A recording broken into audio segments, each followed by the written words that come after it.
Welcome back to MagusintheMedia. This is a fine day to unveil some of the most beautiful and terrifying things in our current day and age, and that is this upcoming chaos that we are all actually not just upcoming into, but something that has basically been laid out as the foundations of total control for quite some time. It's that now we have these beautiful MKUltra hearings returning and how it deeply integrates into AI disclosure, AI, alien disclosure, and the Dark Republic. And to help me break this down in this fine day, you know her and we all love her. Her name is the great Kaiva Rose. Thank you for joining us today, Kaiva. How are you today?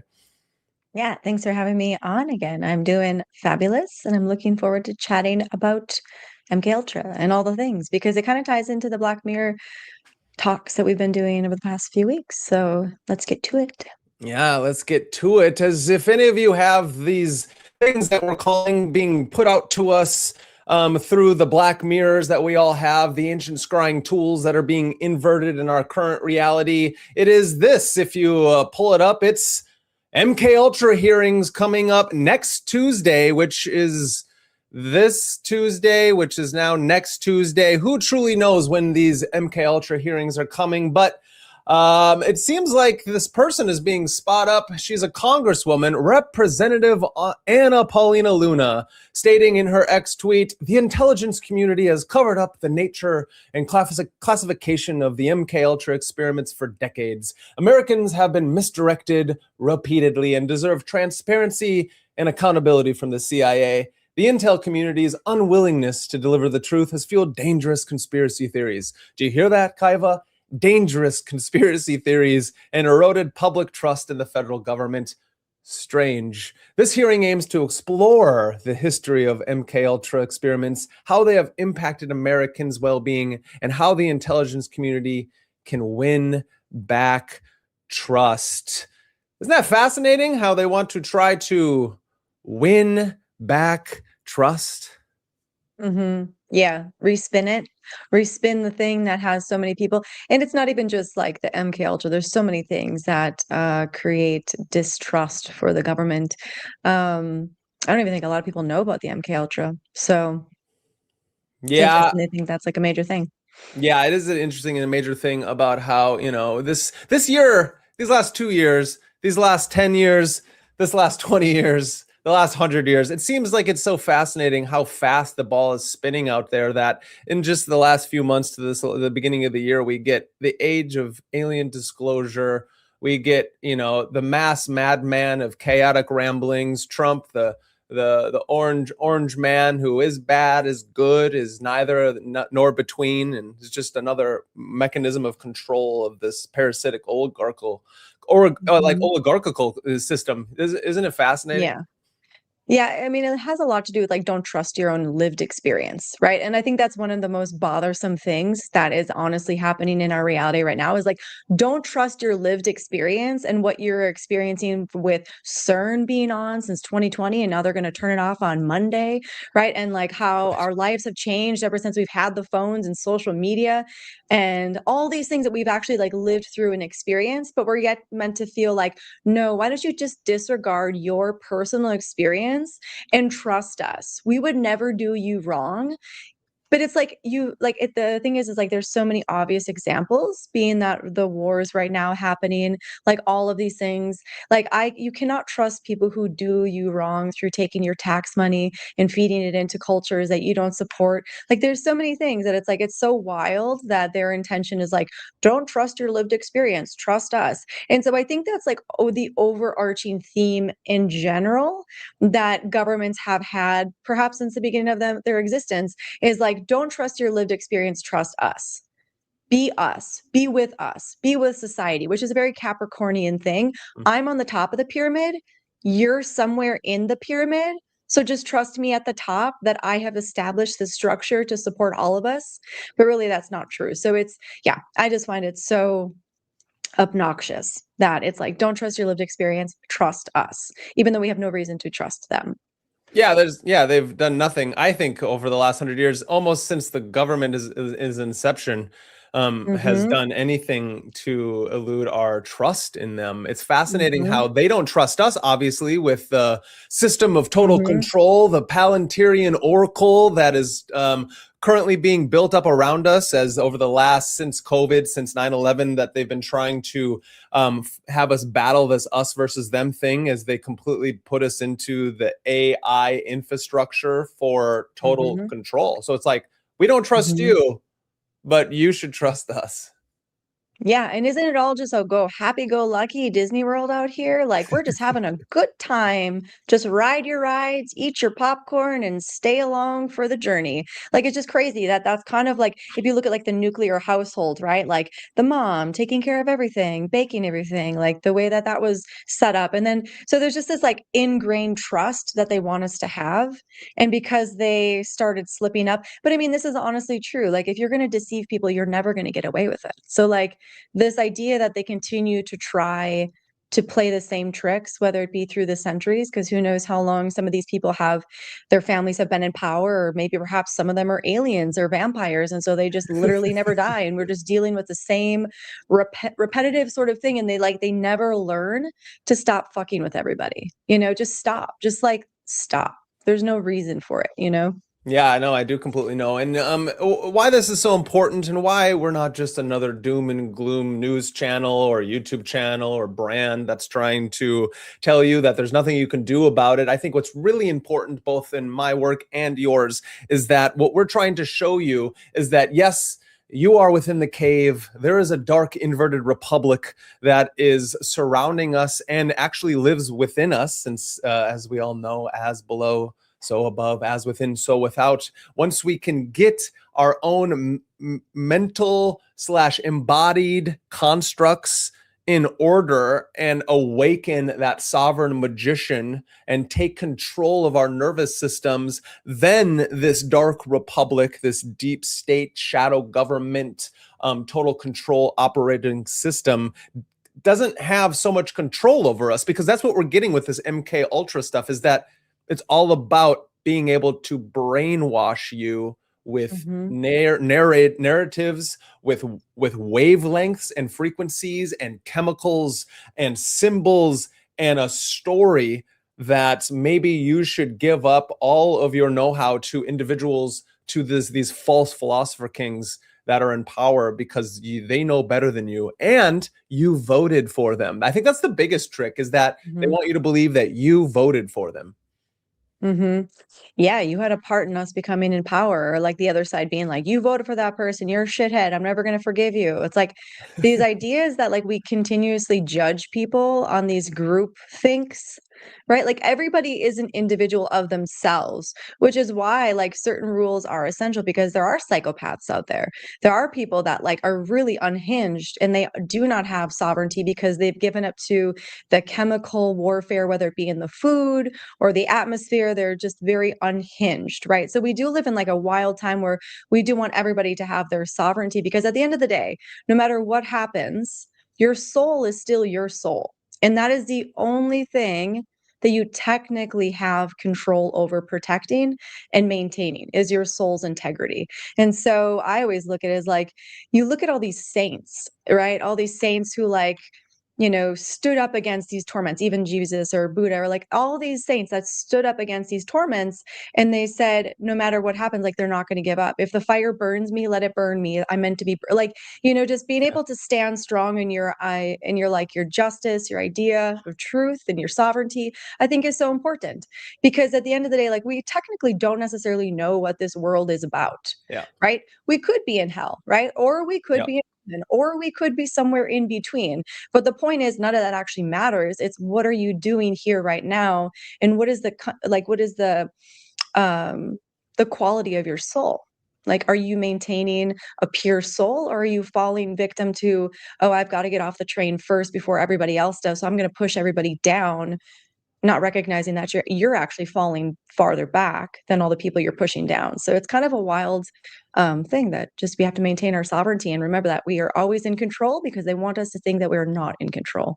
Yeah, I like that. And it is this purity of soul that I think is really important, is that is what our magical, mystical, and our religious spiritual practices are actually meant to be doing to us, is alchemizing the leaden part of ourselves, burning away the dead ash, and lifting us up towards what some call the knowledge and conversation of the holy guardian angel, or this enlightenment, or this idea of trying to become your own Buddha or Christos, this Christ-like figure.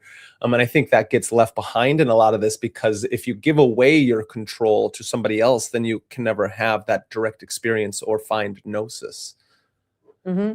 Yeah, and to overpower as well. Like who's to say if you get in a situation that you aren't able to overpower somebody with the power of your soul, right? Which is why it's like it's kind of a miss. It's like a not really considered too much. Is like when you have a powerful like inner being in a powerful world, you're actually able to control other things that might try to take control over you, right? So this is where it's like keeping a victim mentality. No matter what's happened to you in your life, it's good to like forgive that, see the wisdom and strength and you can gather from that, but let that go, because that victim nature will continue to perpetuate victim status for you throughout every single relationship or many relationships. So it will just disempower you, right? So I think it's important to always feel empowered, feel powerful, and that's what a daily practice is so essential for, because you turn the world off and you let yourself be. And you always have time, because if you have time to pee, you have time to watch TV, you have time to look at your phone, you have time to pray, you have time to chant, you have time to like do your practice. No, I think that's beautiful. I love that. And to get back to the MKUltra hearings that are coming up in a week, just so we know, again, the congressional hearings are titled Mind Control and Accountability. Is scheduled for June 30th, 4 days from now, or whenever you're watching this, June 30th. The witnesses are supposedly this gentleman by the name of Stephen Kinzer, who wrote the definitive biography of the man who ran MKUltra, and also Tom O'Neill, who spent 20 years documenting the Manson CIA connection with his book Chaos. Everyone should go out there and read it, because the connections between Manson and his fabled foils of murderous friends that he had, the Manson family, and the LSD experiments are deeply interconnected.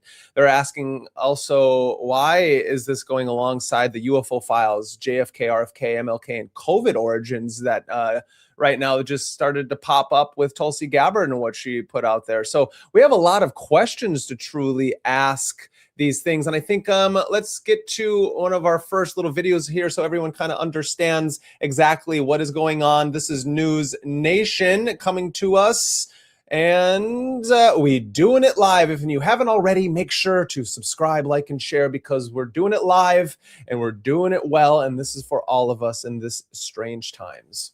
CIA whistleblower testified that the U.S. intelligence covered up information that pointed to a lab leak. That's right. It wasn't bat soup that caused the whole world to lock down. It was the government and a reckless and experimental lab in Wuhan, China. So already is quite interesting that just came out a few days ago, right, Kaiva? That for a long time, it felt like a lot of us may have been gaslit into actually trying to solve the madness of the craze of the COVIDian days, don't you think? Yeah. Don't trust your lived experience. Don't trust your intuition. Don't trust what feels good to you. Because if we go back to it, if you're being chased by a pack of wolves, you shouldn't be like, oh, what would Donald Trump do? Or what would Biden do in this situation? Like, should I stop, no, you fucking act. Like, you know what I mean? And I think that's where like we still have these tendencies to really tune into our environment and understand what's going on. So we can't ignore all the signals, because both you and I, like, there was like the first month of when COVID happened that I was like, oh man, this is like super scary. I wear a ton of rings. So I was like, oh my gosh, I've got to like disinfect myself every time I come home, because this has traveled on metal, because there was that like voicemail from that Spanish woman that was going around. Right. But it was like after a month, I was like, okay, this feels weird. Yeah. It feels like a little weird, because it feels like it just brings me back to like remembering other times where I have felt like people have tried to pressure me to do things. You know, when it becomes like a happy-go-lucky signal, right? Happy-go-lucky, wear your mask, do it for your friends, do it for your family, go to the co-op, the food co-op where you're supposed to be healthy, wear your mask. Like, it just felt like very much like happy-go-lucky. And I'm just not like that. I don't really like that atmosphere of like, gee golly, everything's great and fun. Like, it just, when it turns to that, that's when it starts to feel wrong for me. Yeah, no, I agree. And it's like, what does COVID have to do with MKUltra? And I will tell you, it has everything to do with it. It's all about Absolutely. imprint vulnerability. How do we control your fear centers, your cortisol, and your limbic system. And if we can get you to be fearful of nature, the outside, and being around other people, then we have the ability to control you in many other ways than you can even fathom. Not only that, then we can get you to maybe do something more with your body than you would have normally done, which is then even fascinating. Not that we really need to go there today with the great archonic techno feudalists who continually want to use their control structures to maybe not get our messages out there as much as we want them to. And so let's, well, I think that's levels of hypnosis. Like, I think it's also like, you know, when you go to like a thing and they like a hypnosis comes to like a gathering or whatever, right?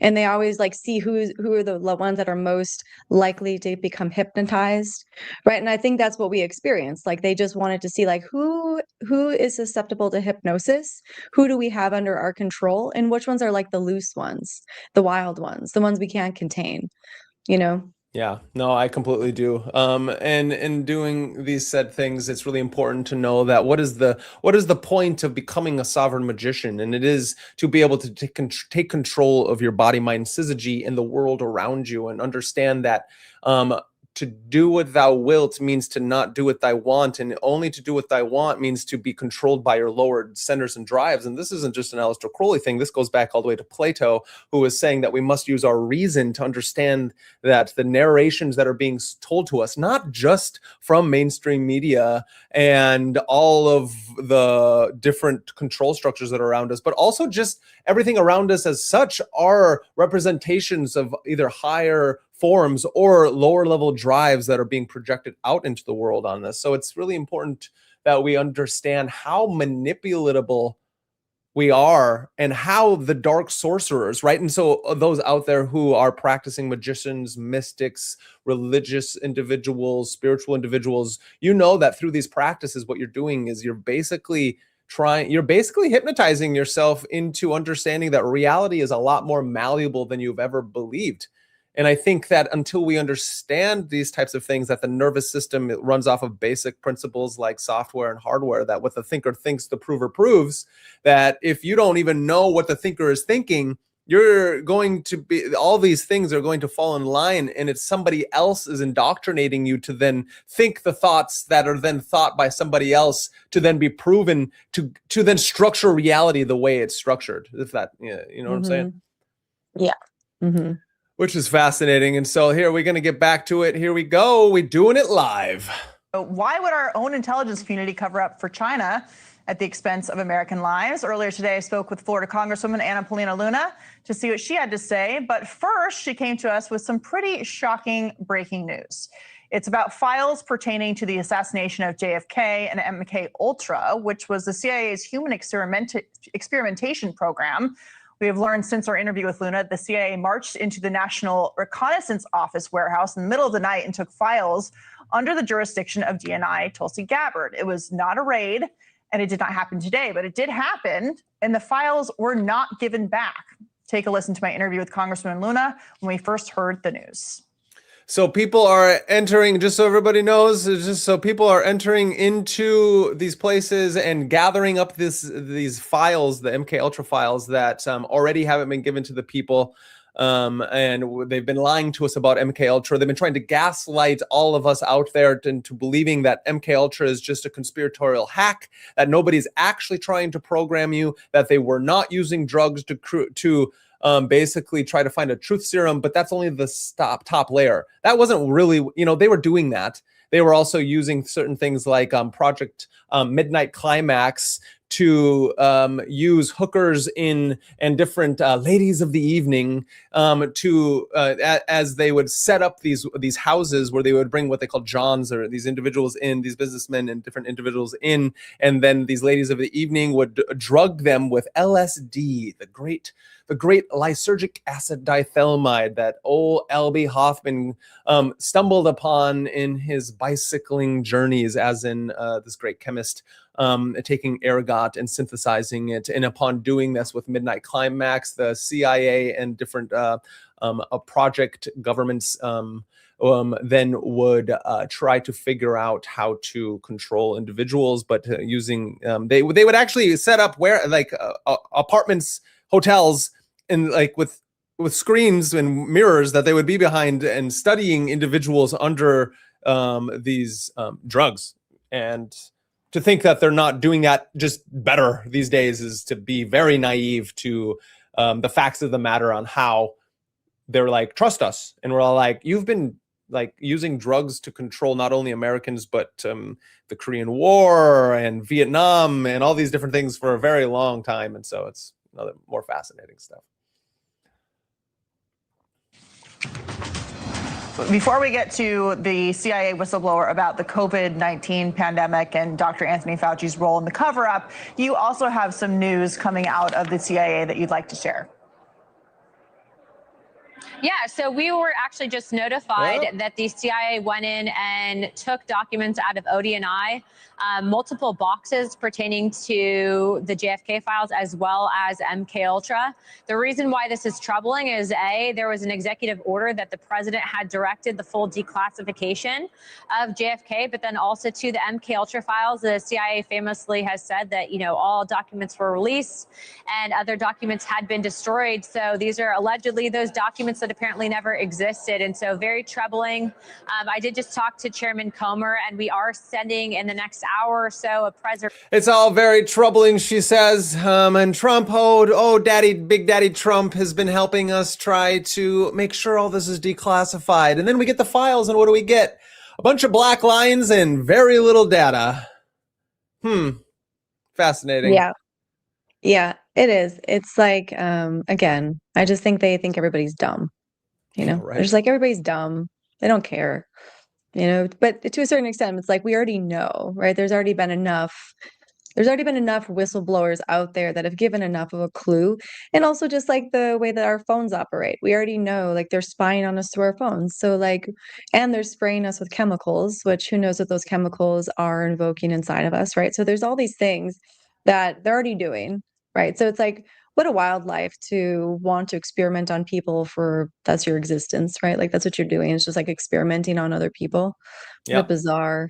It's bizarre. And it's bizarre because then, you know, a lot of the basic facts that they're coming out with is all like, oh, we were only trying to find a truth serum. Oh, it's for national security. We needed to use MKUltra, which had 150 different sub-projects that MKUltra had underneath the headings of these experiments that they use drugs to basically brainwash, mind control, manipulate, and then turn them into, I know it's going to sound weird, but in the last few years, when a president gets almost assassinated many times, and then the last assassination, we don't have to talk about it, but we can say Dan Bongino to Tucker Carlson, and Tucker just came out with this information that Dan Bongino was all like, Donald Trump stopped us from investigating the last assassination. Weird. And what does that mean? That leads us down the rabbit hole of Manchurian candidates and creating individuals that then forget exactly who they are, what they were doing, and why they were doing it. And so out of nowhere, you could just hear a tone or code words or, you know, some kind of lighting, or you're on your phone and you pick it up, and then your memory is wiped and you have one mission and one mission only. And that is the mission to go do something dangerous, to be able to kill without merit and without morality and without knowing exactly who told you to do so. And I think that is exactly what MKUltra was meant to be for, was the direct experimentation to create the most purest assassin for the deep state, the black government, and the shadow organizations that are controlling this world. Yeah. So you think that's what's in the files? I do. I think those files have a lot of it. In Chaos by Tom O'Neill, he had a lot of things understood with that's what they were creating. Because what did he find out? That Manson, every time he would go to jail and prison, that they would say, you cannot deal with him. We need to release him back in the wild. And who was working on him at that time frame?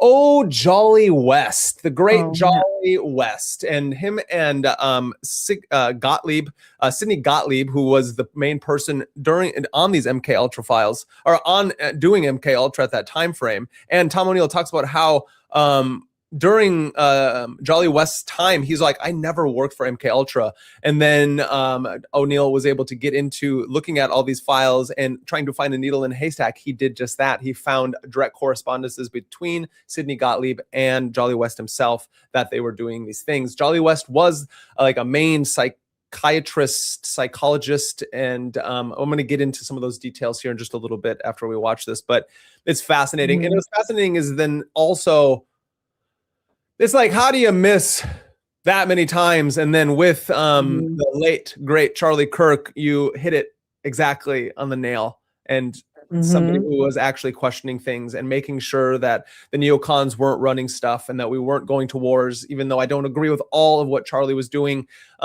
He was pushing it back and asking a lot of questions. And I think it's just so sad that then when you go to then try to ixnay a president, that now that's not being looked into. It seems to be quite fascinating. Yeah, exactly. Preservation of documents requests to the CIA. I have calls into the White House, to the director of the CIA himself. And so obviously, as this develops, we'll keep everyone up to date. But strange times we're living in, that's for sure. And I want everybody to know that this is a clip from a month ago on News Nation. There's not a lot of information out here about these MKUltra hearings that are coming up. You think there would be a lot more, and mainstream media would be covering it a lot more, but they're really not. CIA have jurisdiction to go into Gabbard's office like that and take documentation? Well, the CIA does not have jurisdiction to work against an executive order by the president. And so the fact that someone did this when the president is out of country, from what I gather, I believe that Director Radcliffe is with him. And so this seems like it was an internal coup, to be honest. Okay, well, we will certainly be watching that. Thank you for sharing. Also today, we saw testimony from a CIA whistleblower. Let's listen to what he had to say and get your response. Public health policy would have been very different had the American public been made aware that a virus from a lab in China was going to serve as the foundation for an emergency use authorization mRNA products being mandated by the former. And so then he gets into talking about Trump and COVID and these things. And this is not what this show is about today. This is about MKUltra, AI disclosure in the Dark Republic.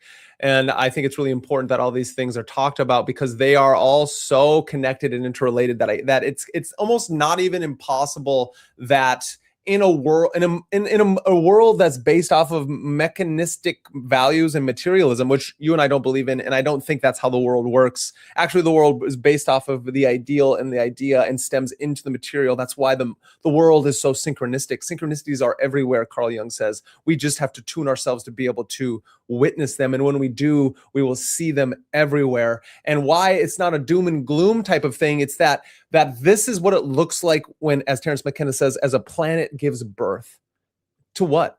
And I think it gives birth to actual humans. As we wax and wane from our animal states and understand that we have something called the time binding circuit, that means that we have the ability to have history, and which is different than animals who don't have collective memory. But then it goes into, again, how do you reprogram individuals? How do you put them into imprint vulnerability? Well, in the MKUltra, they did it with LSD. They did it with a neuro-imprinting drug, something that many of us may have taken in this magical community, Western esoteric community, in the spiritually new agey. We've all may have dabbled into the entheogens and understood that this is like a Promethean fire. If used wrong, can truly do a lot of damage. And if used correctly with the correct set and setting, it can break you free from the matrix. The exact thing that locks you within the matrix is the exact thing that can set you free. And we have to watch out for what they would call messiah complexes at the same time. that we are not gods, but we are man gods, women gods, but that there is the one above all that interpenetrates all things, and that is something higher than us. And that is why we must become our own sovereign magician and integrate ourselves with the great being of all. And in doing so, we can see the writing on the walls and maybe help wake up our fellow man walking out of the cave. And as we do so, we can kind of start asking the correct questions. And I think that is the main purpose, not only of this show, of MagusintheMedia and all the work that I do, and yourself with astrology and the tarot, is that you're also helping people understand the grand scheme is larger than our own silly personas and Brandon or Kaiva or any of these little things, but that there is something else going on, don't you think? Yeah, absolutely. I mean, everything always corresponds, which is why it's kind of interesting. It's like, do they have an astrologer choosing the times when they're going to do things? Like turning off CERN when Mercury's going retrograde and we have the full moon in Capricorn. Like there, and then, CERN was turned on during the COVID years. So CERN itself is kind of a question, like, what is that? Is it like some sort of, I mean, what do you think it is? Do we know what it is? I haven't studied it enough. Which one? Hmm? Well, do I know what CERN is? CERN. Oh, yeah. Yeah, Well, just yeah. just because like when you think about like the timing of everything, like it's really bizarre. And then we also have, Mars conjunct Uranus on the 4th of July, which is like a very volatile energy that does like invoke an energy of revolution. And so like, is it just coincidence that like on Independence Day, we also have this aspect that does invoke an energy of revolution and potential chaos and violence? Like it is and then you have, yeah, I mean, it is interesting. Yeah, no, it is really interesting. So CERN is shutting down June 29th, and they told you it's because of Yeah, Monday. maintenance. Interesting enough. So on Monday, the most powerful machine ever built by human hands goes dark on June 29, 2026, permanently offline for what they call long shutdown 3. They told you it was to be upgraded and all these different things. But interesting enough, they're trying to find the God particle, which they already have done or not done. I don't know. Project Looking Glass is such an interesting thing that coincides with all this. For some reason, they do Shiva rituals outside of CERN. And so it's like, it's always fascinating because it's our history, our current day and age is so occult and so occulted, right? It's not that it's like, it's not hidden anymore. So the occult term is needs to be used for just understanding that there's something esoteric going on. There's something magical going on. And I think that truly we can tap into these things and become humans again, which we would deem to be superhuman, but it's not. It's not that we're going to become superhumans. It's going to look like that as we all go through the great drama of life, the cosmic laughter, the cosmic suffering. And as we do this kind of thing, we can finally separate ourselves from the animals, which is why I bring in Dune all the time. And this idea of the Gom Jabbar test. The idea is that that the Bene Gesserit, when they put people through these tests as they're going through their initiations into the Bene Gesserit, the mystical society of the females in that time and age, also very much like the Jedi, that they're trying to make sure that these powers, that these practices, and that these magical initiations that will hopefully lead you into a moral structure of the good and in line with being itself, that you're not deluding yourself into thinking that you're actually a human when really you're still running on animal programming. Doesn't that make sense? Well, I mean, I personally don't agree that technology makes us better humans. Like, I definitely don't agree with that. Like, I definitely don't agree with that for the reason that Oh, I never said that. I never said that yeah. technology does that. What I'm saying is that we have the ability to have the technology around that is giving us this push and pull back in the world, so we can actually separate ourselves from the madness of the Dark Republic. And in doing so, we could not integrate with the technology, but use the techne, the art of the black mirrors and the arcane knowledge that is now being put before us for good instead of evil. And it takes a human to do so and not an animal based off of its lowest desires. That's kind of what I'm getting at. Yeah, definitely. Well, yeah, definitely agree with that. And I do think that we do also have like the most powerful, when we actually just work with the earth, when we actually just work with the stars, when we actually work with the natural forces, I think we have more power than any sort of machine device thing has, and that's where it's like, it's funny that they're looking for the God particle, because it makes me wonder, like, are they missing it? Like, you know what I mean? Like, are they missing the God particle within themselves, and they're trying to like somehow reclaim their soul because they've lost it and all the disastrous choices they've made? You know what I mean? Like, what's the point of looking for the God particle? I don't quite understand. I don't understand that. You know what I mean? I feel like we get to touch it every single day, every single moment of our life. And so to need to cage it is such a Saturnian behavior. Yeah. I must box this thing, right? It's like when people have Saturn and Cancer ruling their chart. It's like they struggle because you can't box your feelings, right? The feelings are so liquidy and movable and changeable. And so people with Saturn and Cancer ruling their chart oftentimes have a really hard time dealing with their emotions because they can't put it in a box. And I feel like that is the problem with science, is they try to put everything in a box, and they want to cage it in that box. And I think it's such a bizarre thing, because I mean, I personally think we touch the God particle every single day. And I feel like living it fully and experiencing it fully is to be fully connected to earth and all that is. And so what do you think? Why do you think they're looking for it? Do you just feel like they're just like tainted humans who are missing it? Well, I think what the scientific materialists always want to do is they want to find that one thing, the cornerstone of all science, to be able to prove their theories that God can be witnessed by the material thing, which it can't be, because God is a metaphor for something grander and larger than any of us could ever fathom. And so, Or can't it always be? what do you mean? Well, can't the God particle always be witnessed? It's in everything. Yes, I agree. It's very Spinozian, and I completely agree that God is within all nature and can be witnessed with the, as Aldous Huxley said, as some may hate this, but when the eyes of perception are cleansed, then you will see things as they are, beautiful in all forms. Right. And and I believe that. I believe that and that's why I think it's so important, as we're talking about always, that practice, of whatever your magical practices or your mystical practices or your religious structures or your spiritual practices, these are all coinciding to the same thing, just different words for it. And I think that when you're doing those things, it is teaching you to go, and so many words, God mad, so that you are witnessing God in all things. And I think that's the point.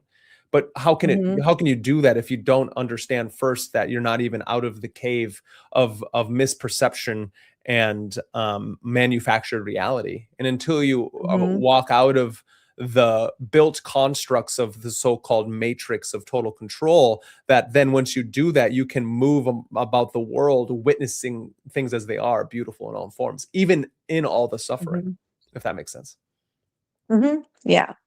Yeah, and I just think they're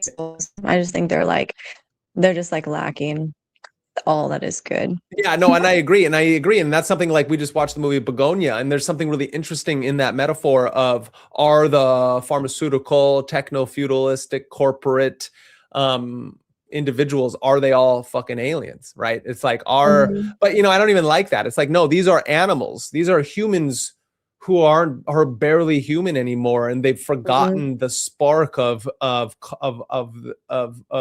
God divine within, and now they're afraid because of they've sold their soul to something else, and maybe they don't even believe in a soul, which is also something else very interesting. That then, if you believe that you are, and this is where the messianic complex comes in, where if you are the only bloodline to the Illuminati, the Anunnaki, to these, maybe they believe in aliens, maybe there are actual extraterrestrials, or as Anna Paulina Luna has been talking about, interdimensional beings, which I actually do believe that there are many beings around us at all times. Call them angels, call them demons, call them aliens, call them whatever you want, call them fairies, elementals, right? It's probably more correct in certain terms, the sylphs and the undines and the gnomes, that if you believe that you are God in the center of all things, I think that gets a little messianic, and you forget that the next part of that is that everyone is then that. But if we are all asleep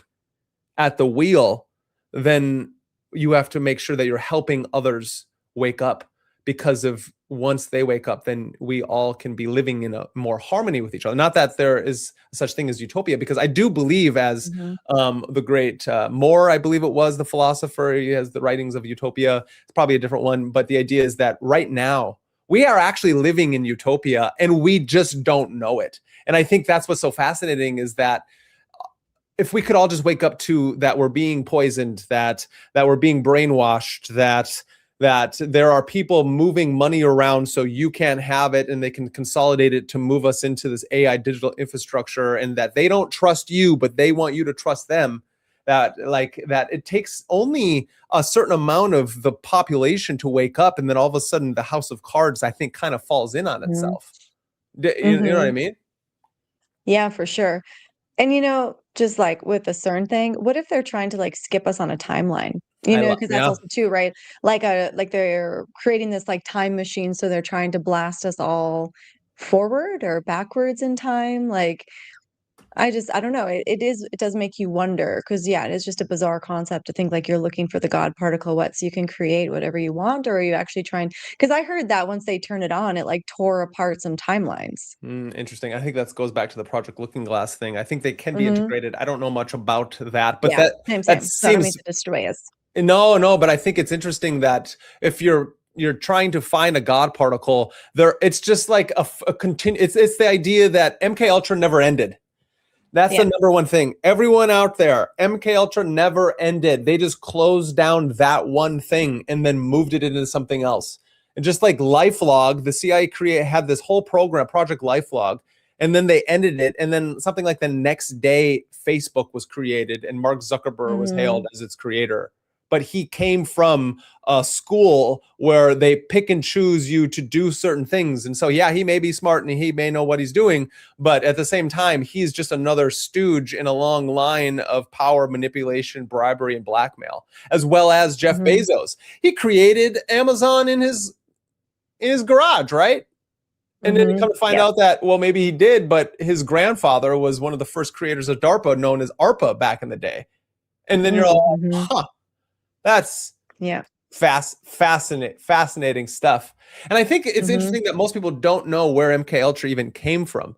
And so we have to go back in our history all the way back to Operation Paperclip, where that is where, and the fall in World War II, as it was ending, as everyone says, the Nazis lost, which I sometimes question, because what we did is Russia, China, Europe, and the United States just kind of picked and choose the Nazi scientists that they wanted to bring over. And then, so like Wernher von Braun, the man, the myth, the legend, who created NASA, also good friends with and integrated with Walt Disney in that time frame, one of the greatest manipulators of children's minds for aeons and years, and now is frozen, so he could be brought back when we can take and awaken the cryogenic spheres of his mind when science gets big enough, because he didn't want to maybe take on the karma and just let his body go. You know what I mean?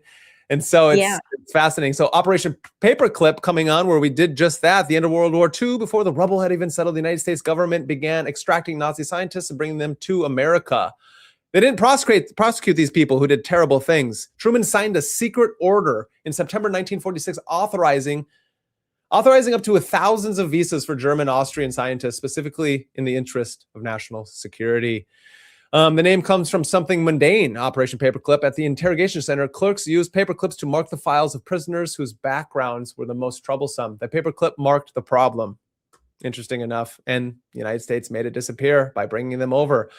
And then from there, we move on to Project Bluebird. Interesting enough, in 1950, the CIA director Roscoe Hillenkoetter approves Project Bluebird. It's a public justification was national security and defense. The Korean War was started, general concerns about that, and what they needed to do. Three stated goals of that were to pull directly from declassified papers, were to extract information from individuals, whether willingly or not, to develop and field test those techniques under real operational conditions, and to develop means for the control of the activities and mental capacity of individuals, whether willingly or not. So they were taking, in that time frame, at that time, they said, no, we did not do that. There were people They were like, oh, Korea is actually programming you, and we weren't doing these things. Come to find out, no. Another thing that I think Jolly West was in on was taking these Korean war soldiers, United States war soldiers from Korea, and being like, hey guys, Korea was programming you to do these terrible things to them. Come to find out, no, it was the United States doing just that. And so Bluebird going and moving into Operation Artichoke or Project Artichoke in 1951. And who?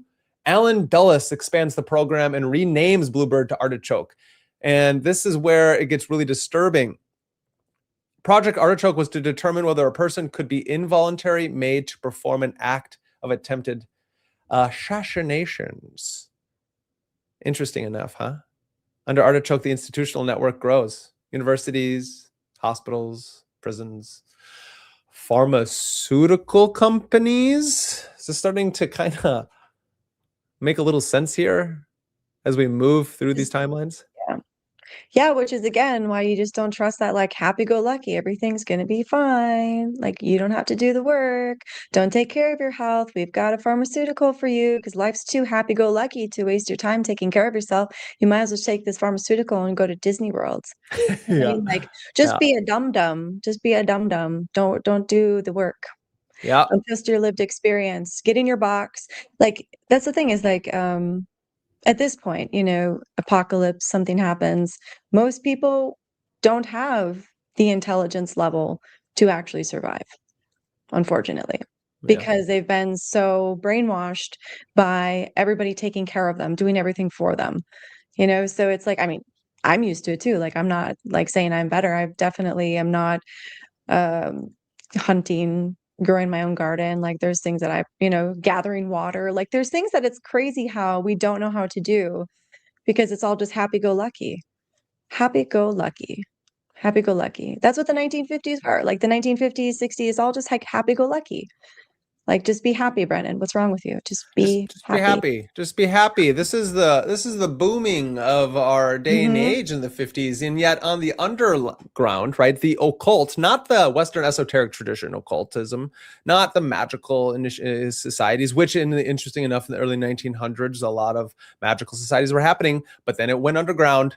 And then what happened? From the 50s, we get the hippie revolution. If it really was that, we don't know. And you get the mass entheogenic, psychedelic, hallucinogenic, whichever word you want to use, because I think depending upon the individual, the wording does matter, that you get this explosion against Vietnam. And MKUltra was going on in the late 50s, early 60s, all the way to when it finally was disbanded in 74, which it never truly was disbanded. I want that to go out. And this, again, we're speculating. This is speculation, but what are we but pattern recognizers? And when you start to research this on your own, you start to ask real questions.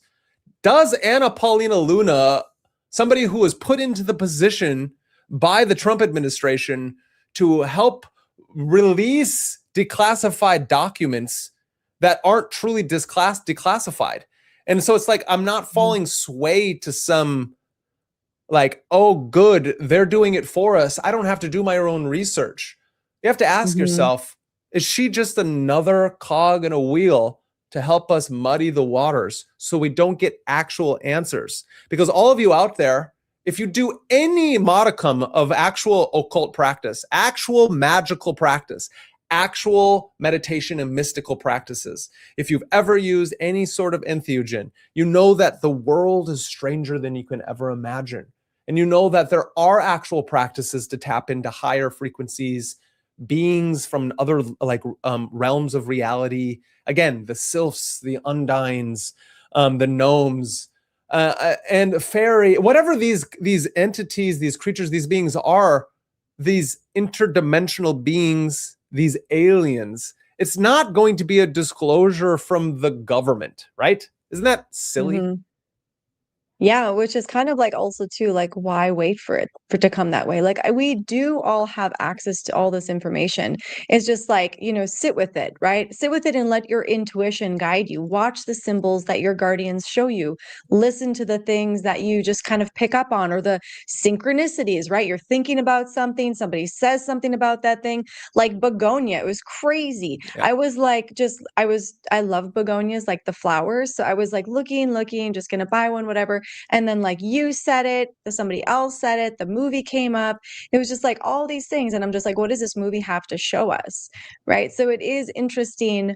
It is interesting to just like follow the symbols yourself. Cause I think like no matter what they tell you, who cares? Honestly, like I feel like life is about what's actually happening in your lived experiential reality.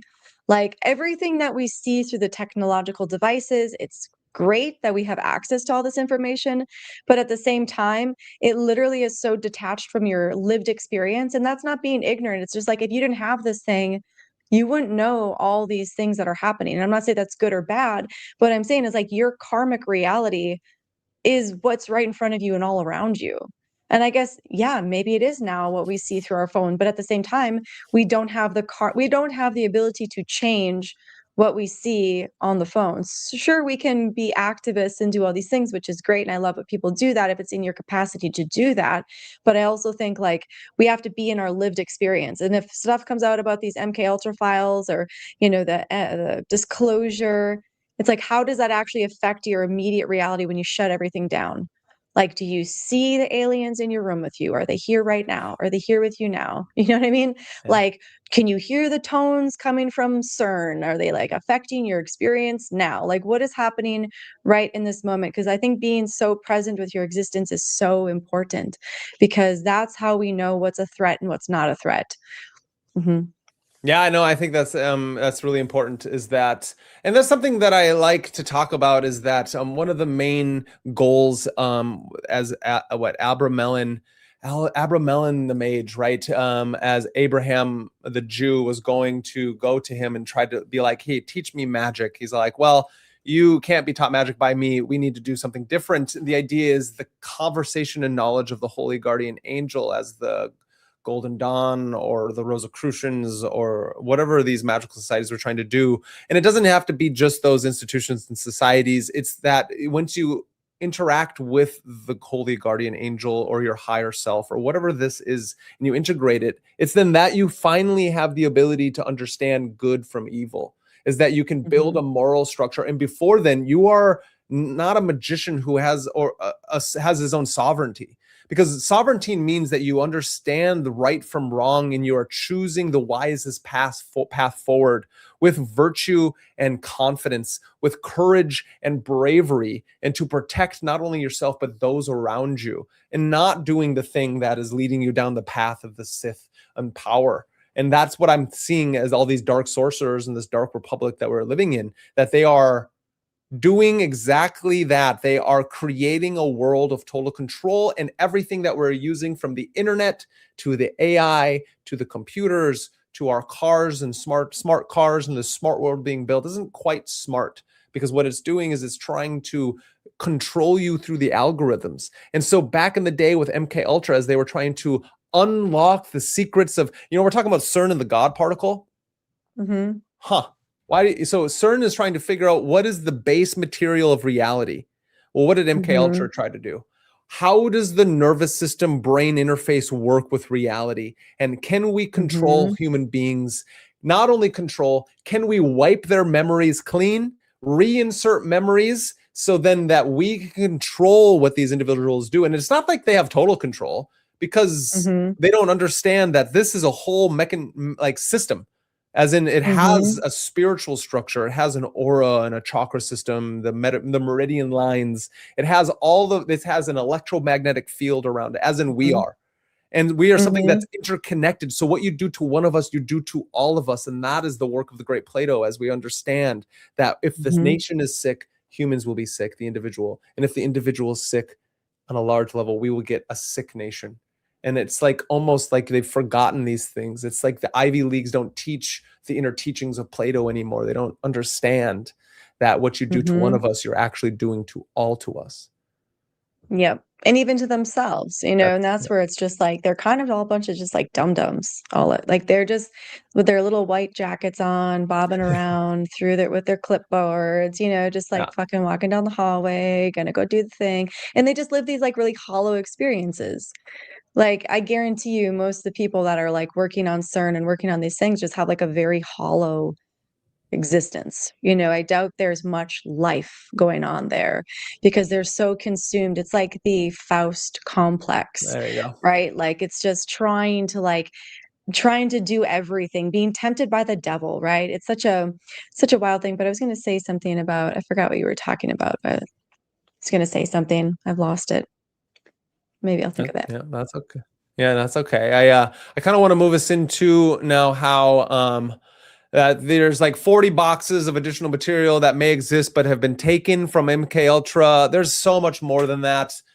This is something that is fascinating, and then we can get into the talk about how Timothy Leary, John C. Lilly, Robert Anton Wilson in the 60s and the hippie revolution were doing work on individuals. So there's a lot of good that actually has come from LSD and these different experiments, because the CIA in that time frame was deeply integrated into all of the universities, and not just Sidney Gottlieb and Jolly West, these really evil individuals who were doing terrible things and letting people loose out into the wild, maybe knowing that they created a Manson and they did exactly what they wanted to do. And now they've done that over the last 50 years. And that's what we're seeing in this day and age of sleeper cell activity, of the assassin. Interestingly enough, the assassins, call them assassins. What about the Hashashins of Arabia in those time frames, who would ingest high dosages of hash and then go out and perform and kind of change worlds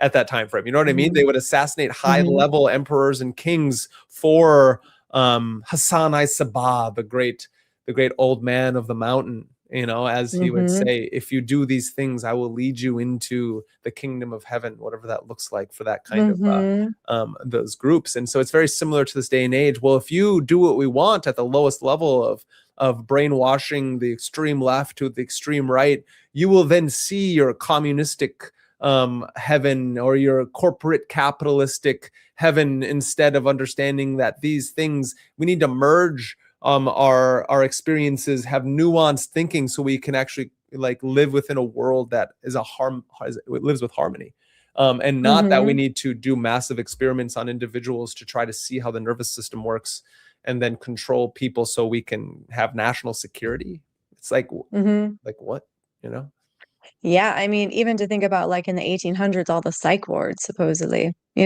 all the psych wards. It's like there was that many people in this country that were going crazy? Question mark. You know what I mean? Yeah, right. Or were they doing operations at that time as well? And actually, our history is so far removed from what we could even comprehend. Because what I think is interesting is astrology books are just translations of ancient authors, and Tartaria is mentioned all over in astrology books. It's not even second guessed. It's just Tartaria is written in there. And we are constantly well, what is Tartaria? What is Tartaria? Tartaria apparently has the energetics of Aquarius.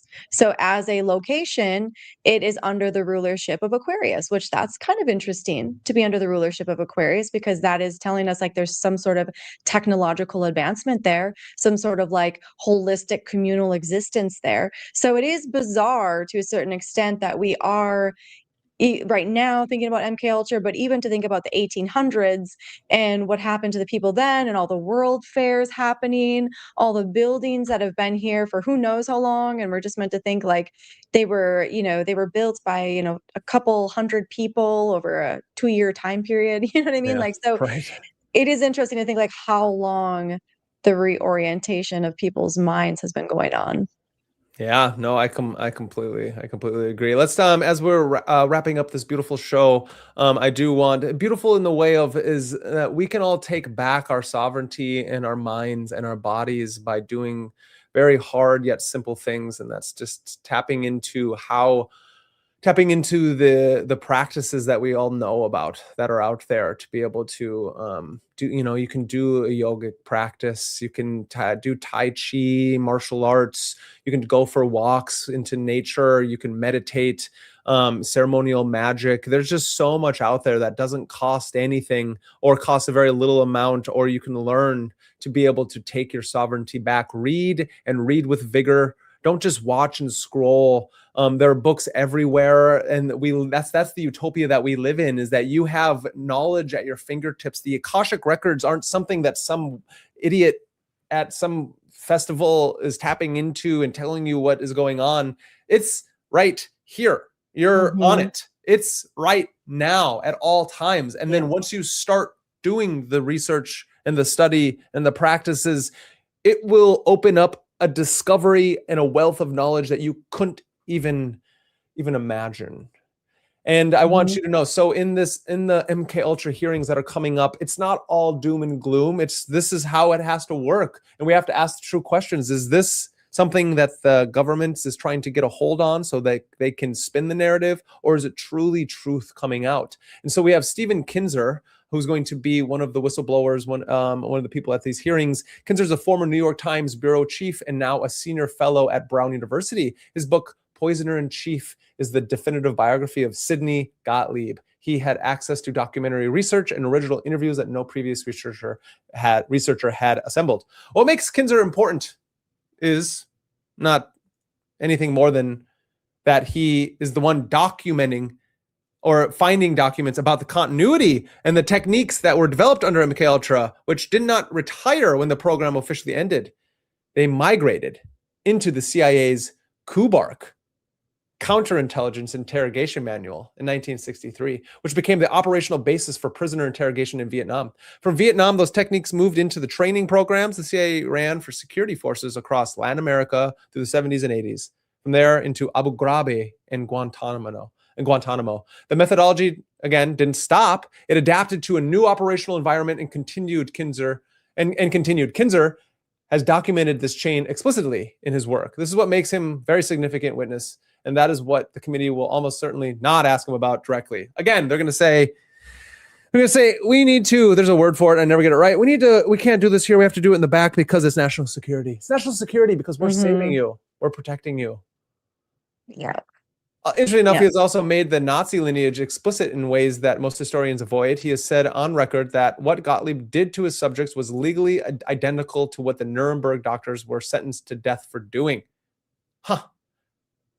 Jurisdiction and classification level were actually the difference, and why Gottlieb didn't then get arrested or put to trial or anything like that. Interesting. So Tom O'Neill, the author and writer and journalist of Chaos, O'Neill spent most of his, more than 20 years investigating his book Chaos, Charles Manson and the CIA and the Secret History of the 60s. His arguments, built on documentary evidence and original interviews, is that Charles Manson was moving through the same operational environment that Artichoke and MKUltra had been actively using throughout the late 50s and 60s.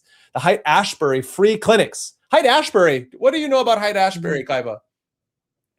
It was the place to be. Get your drugs. There was the music was there. It was the cool hip place. I mean, that's what they get the young ones. Look at every city now. They just get the young ones. Yeah. Haight-Ashbury, isn't that where Morrison and the 60s hippie revolution was taking place? All the free-loving music that just came naturally to them? Yeah, and I think that's when everybody became spiritual. Right. Forget your religious practice, right? I have nothing against religion. I'm a Buddhist. So it's religion isn't bad. It's how people practice it that it gets tainted. Just because somebody practices it in such a harsh way or an irresponsible way doesn't mean the religion of in itself is bad. I think religion is really good because it's a traditional thing that's easy to tap into and you don't have to do much. You just go and you practice, you pray. You know what I mean? I think it's interesting that time period was no, do spirituality, right? But it's people think I think there's a level of wanting to take control, right? And thinking I'm going to rebel against this religion and that's going to make me a more powerful person. But I think it makes a more confused person, honestly, unless if you're finding a true practice that grounds you just as much. But I think sometimes there's nothing more healing. I haven't done it in a while because again, I'm a Buddhist, but going to a cathedral and sitting and listening to the organs and the smelling the incense and being around the stained glass and how the sun is shining in. Just on a Sunday, you don't have to care about the religious practice going on. Just go to the temple or the cathedral and just have the experience. And I think that's, anyways, I think the 70s were such a crazy time because that's when the new agey thing happened and everybody's so cool and spiritual and it's great. Yeah, no, it's great. It's fascinating. It's fascinating because most of the time, most of you don't know, Jim Morrison's father was one of the main admirals on the ship that then helped get us, that blew up, or he helped put it out there, that got us into Vietnam. And yet Jim Morrison supposedly just created all these things from scratch, even though I love the Doors music and it was very monumental in my own awakening. Riders on a storm, bum ba dum bum bum. I am the Lizard King. All these things, a break, you know, and then with Timothy Leary, tune in, turn in, and drop out. I think Leary really wished he didn't say drop out at that time frame, but all those things are here for a purpose and for a reason. Tom O'Neill then did his work for a purpose and for a reason. He actually didn't know what he was getting himself into, and he was only going to write a short little essay or article, and it turned out to be that book that everyone should go out and get. And it's not like he's saying that the CIA created Manson in a laboratory. That's not it. But with culture, as Terence McKenna says, culture is not our friend, right? Because culture creates both geniuses and madmen, and sometimes they're one in the same. And through the different Project Artichoke, through Bluebird, Artichoke, and MKUltra, you then can refine these techniques of consciousness change and not become your own sovereign magician, but become a pawn for something larger. And that is the MKUltra, that is the Manchurian Candidate, and that is somebody who doesn't have control of their own nervous system. Then you are no longer a hermetic. You're no longer a hermeticist, not longer somebody who can control their urges and desires, but you are somebody who can be brainwashed, just like in the Men in Black, where they have the little thing that they change. You're like, oh, and then they click. Oh, you don't remember the last 15 minutes, and now I'm going to reinsert memories into you. Interesting enough, sounds very MKUltra-ish. And then the move, the cult leaders too. Exactly, and all the cult leaders at that time frame. I completely agree. Yeah, because when people are looking for like something to replace a religion, right? It's like you have these musicians who become their cult leader, and and then they're passing out these drugs, and so it is a very interesting thing. Yeah, it is. In the dialogue. Yeah, no, I think it's fascinating. And as we're kind of roaming down this show here of MKUltra hearings and this AI disclosure in the dark republic that we are all living within, it's really important to talk about the AI into all this. What was MKUltra's goals? Well, they stated it clearly in its own documents, were behavior modification at a large scale and memory holding things and being able to control the human nervous system without the individual's consent. Gottlieb concluded in 1963 that the technology of his era could not deliver it. The human mind resisted chemical control. You could damage it. You could not rewrite it cleanly and directly. It wasn't reliable. Things happened that they got out of their control. There's a few things, if you listen to Rogan and Tom O'Neill's talk, they talk about a few things, and maybe I'll talk about it on a different stream. So the question is, we're sitting with what changed? Well, the algorithmic control structures, the recommendation systems, achieving behavioral modification at a scale that Sidney Gottlieb could never even fathom. The mechanisms are not so much drugs anymore, which they still are because of all the SSRIs and all the crazy shit that are in our food. I think they create like a chemical concoction that we can't even fathom. That's why it's good to drink clean water, spring water, eat clean food, clean produce and these things, and then take in symbols and movies and archetypes and stories and communications that are harmonious. And if you're taking in disharmony and in inverted symbolism, you have to know that's what's happening. And if you don't know, you have to at least question. And so we are all being hypnotized. Attention, awareness, systemically redirecting over time until the pattern of what a person reaches for what they believe, what they fear, and what they desire has been now completely measurably shifted without their awareness anymore. You know what I mean? Absolutely. Well, and I think that's where like a practice is so important, because when you're sitting in stillness, you get to witness all the things rolling through your brain, through your third eye, through your entire reality becomes so much more under your control, but also like, comprehensible versus just like digesting symbols. And yeah, I think the pace at which people move through their world is too rapid. Like everything is so fast that how do we have time to digest half the things we take in, right? How often do you like look at your phone really quick quickly and you see a video and all of a sudden it's like imprinted in your brain and you're like, what the fuck? Why did that just happen? Like, why? I got to go like clear myself because, so it is, Yeah. I think when we start to realize how easy these things can imprint upon us, it just shows you how much more important it is to sit in silence, sit and do your chanting, sit and do your prayers, your meditation, your whatever it is, because you need to clear the slate. Because otherwise you're just operating on fumes, right? Yeah, no, I completely agree. And I think it's really important that everybody understands that a Harvard Kennedy School paper from early 2025 mapped that MKUltra original research goals were directly onto brain-computer interfaces, asking whether modern neurotechnology could be deployed for the exact same purpose. The paper exists. That question is now being asked in academic settings.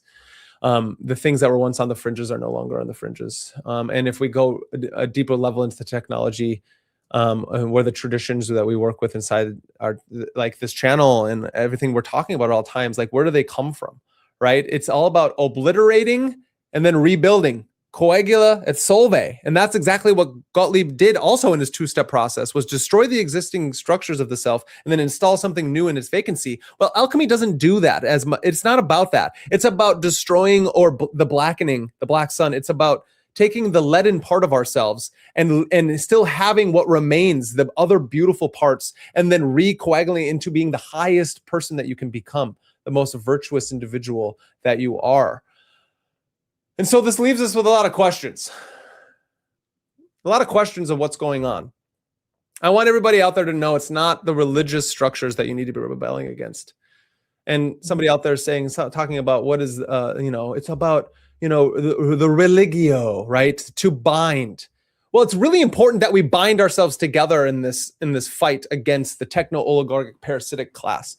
Because if we do not formulate communities and understand that we're each sovereign magicians, individuals upon this path, if we don't have some kind of exoteric practice that leads us in the esoteric, go to a sacred structure, a sacred architecture. It's not about denying the Abrahamic traditions, even though I am somebody who doesn't quite care for some of them as much, because of a lot of these sacred texts have been inverted through time, translated out of the true, authentic translations, and then said that you must do something, the rituals or all this other stuff, instead of understanding that we are the magic that is employed upon the world, that the technology of the sacred architecture of the religions and spiritualness, these traditions of old, the matriarchal traditions and the patriarchal traditions, right? We're moving past these things and into a new age.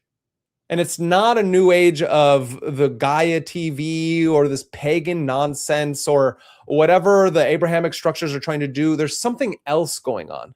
And that is what I'm calling the sovereign magician. Each one of us is an individual binding ourselves together in these smaller communities, right? So we don't fall prey to nationalism or collectivism or tribal mentality, which is one of the most dangerous of things. But we understand that we're actually asking true questions, studying and researching ourselves, and do the practices, right? Do the practices, right?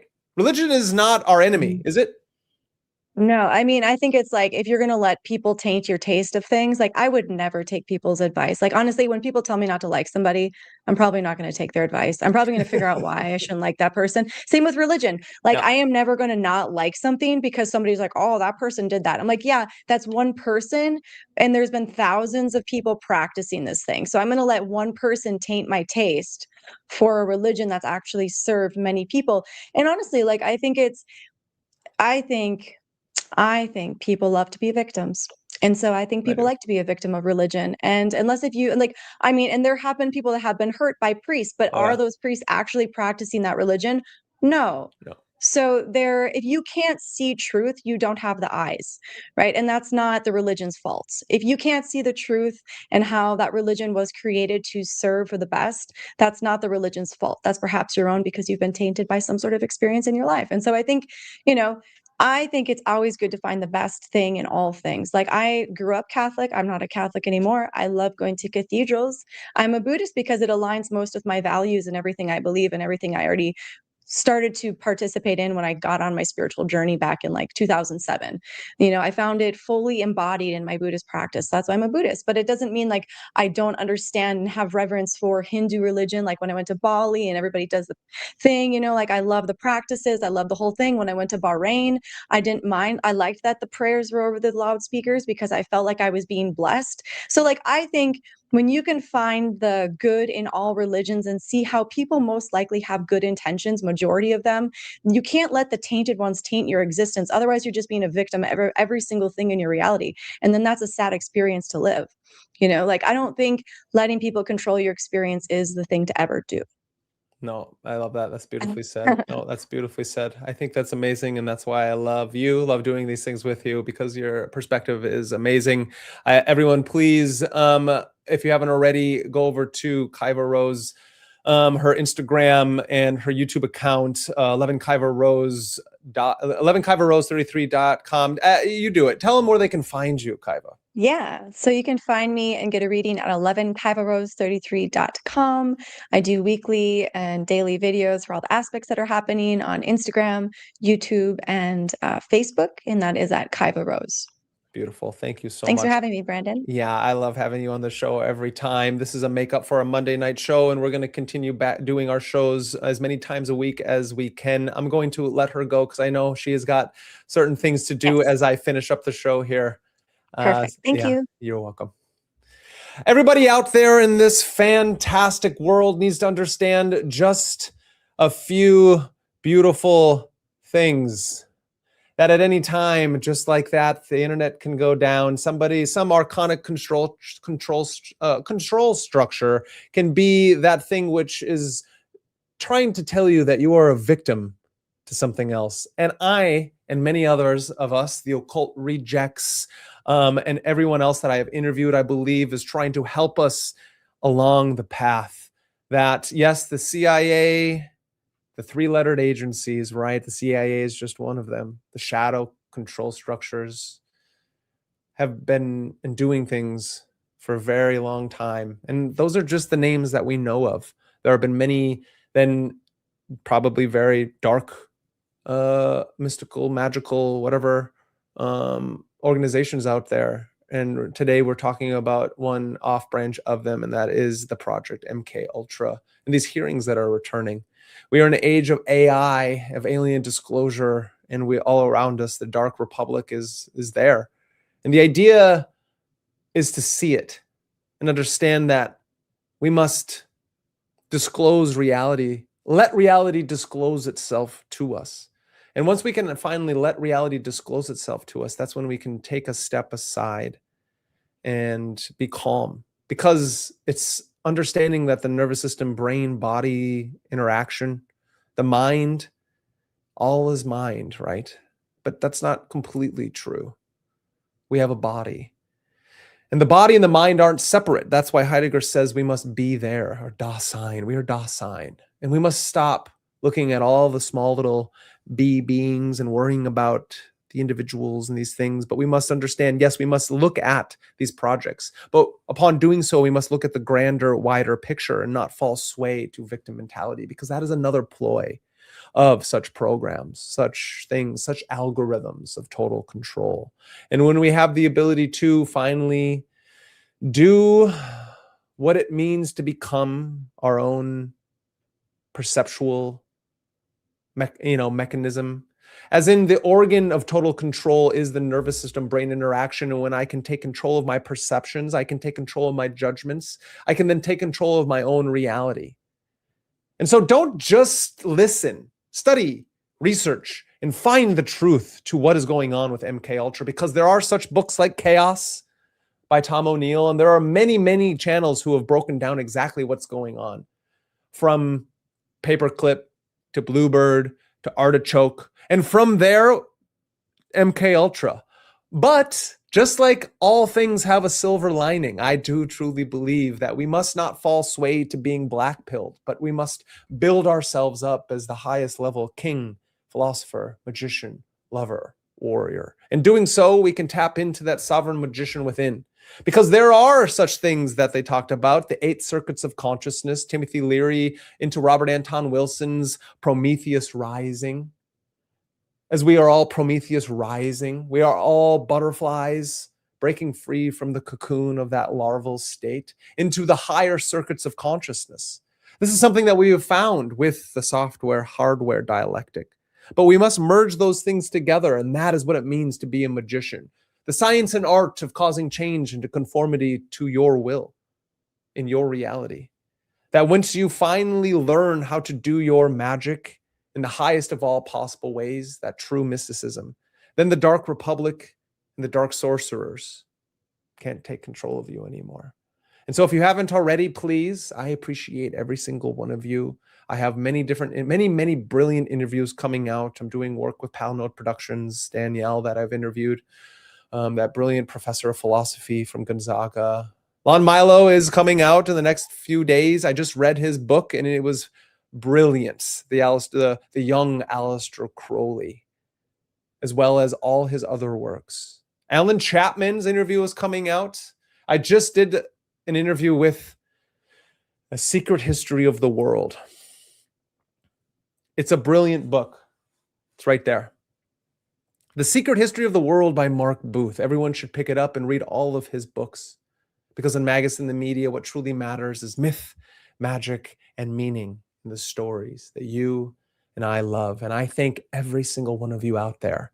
Because again, just do your own research, study, and practice. And if you do those things and try to alchemize and build yourself up to the highest of all possible visions and find that knowledge and conversation with that holy guardian angel as we walk our way up that tree of life and tap into the higher, the lower, and all that is around us and within us, then we too will be able to control our own reality and become our own Illuminati. I hope everyone has a beautiful day, and we're going to do this again.